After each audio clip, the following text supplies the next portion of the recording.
Hello fellow 3D printers, I just wanted to show you my setup and what I'm doing here. I'm printing right now in the background, hopefully it's not too loud, my version of Prush's RC3, which has a 3 pin configuration, so you can use a standard 3-hole punch. I've already punched these, but normal transparents, like you'd see as an overhead, they're polyethylene, same thing that biohazard bags are constructed out of. So, real simple, print the file, hole punch, standard US hole punch, your sheet goes on like so. They kind of pop into place.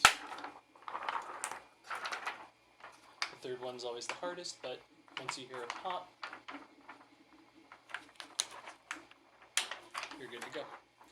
Flipping it over, set it down.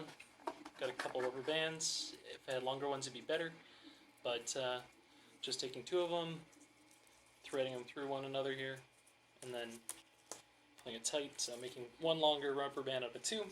These are 3.5 by 1.5. I might try and figure out if I can get somehow a 7 or 8 inch by 3/8 inch. And then just tucking around the inside of the rim on either side.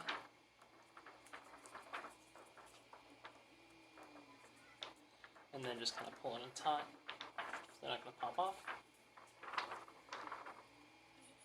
And kind of flatten these edges down just a little bit. And there you have it. So, get your constructed face shield. Going in the box with the other ones. Sorry about the close-up.